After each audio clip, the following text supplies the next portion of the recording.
হংকংয়ের বিপক্ষে লিটন কুমার দাস এবং তাওহিদ হৃদয় তারা টি-20তে সর্বোচ্চ 95 রানের রেকর্ড জুটে গড়েছেন, যেখানে 39 বলে 59 রানের ইনিংস খেলেছেন বাংলাদেশ ক্যাপ্টেন লিটন কুমার দাস এবং 36 বলে 35 রানের ইনিংস খেলেছেন তাওহিদ হৃদয়। তার যে মন্থর গতির ব্যাটিং সেটা নিয়ে ডেফিনেটলি প্রশ্ন উঠেছে, যেখানে টি-20র কোনো আমেজ আসলে ছিল না।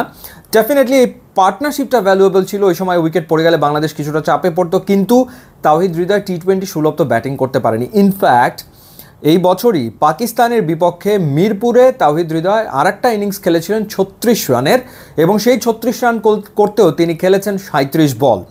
অর্থাৎ এভাবেই আসলে তাওহিদ হৃদয় ব্যাটিং যে করছেন সেটার প্রমাণ তো এই দুটো ইনিংস। পাকিস্তানের বিপক্ষে তিনি যে 36 রান করেছেন 37 বলে এবং হংকংয়ের বিপক্ষে তিনি করলেন 35 রান 36 বলে।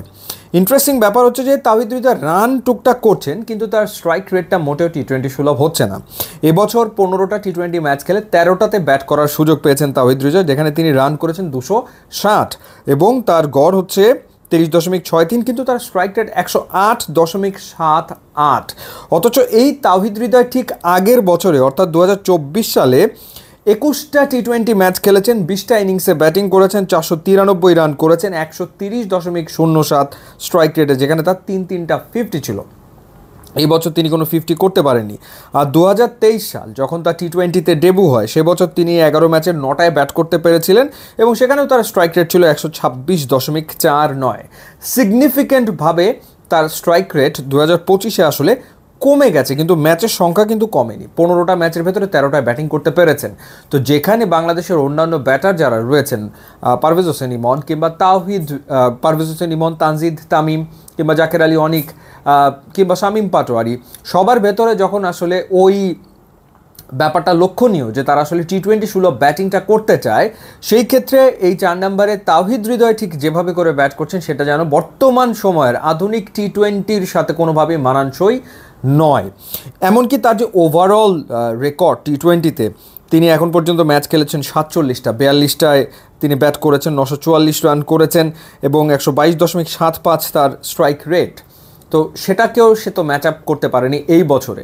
তো শ্রীলঙ্কার বিপক্ষে বাংলাদেশ খুবই গুরুত্বপূর্ণ একটা ম্যাচ খেলবে, যেই ম্যাচটাতে আসলে বাংলাদেশকে জিততে হবে, জিতলেই সুপার 4 নিশ্চিত হয়ে যাবে।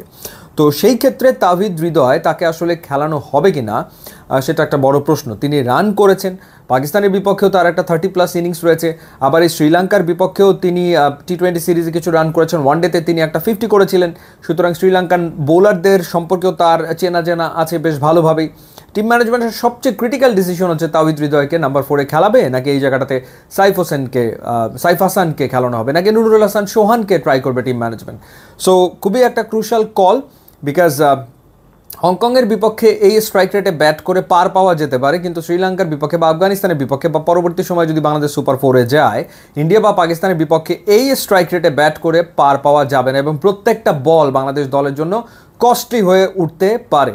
তো সেই ক্ষেত্রে বাংলাদেশ কি এখনই চিন্তা করবে নাম্বার 4-এ অন্য কাউকে, নাকি তাওহিদ হৃদয়কে আরও একটা সুযোগ দিয়ে তার উপরই আস্থা রাখবে? সেটাই বোধহয় সবচেয়ে বড় প্রশ্ন শ্রীলঙ্কার মুখোমুখি যখন হচ্ছে বাংলাদেশ। ইউটিউব ইনস্টাগ্রাম লিঙ্ক দেওয়া আছে, আপনারা যোগ দিলে খুবই খুশি হবেন। Thanks for watching.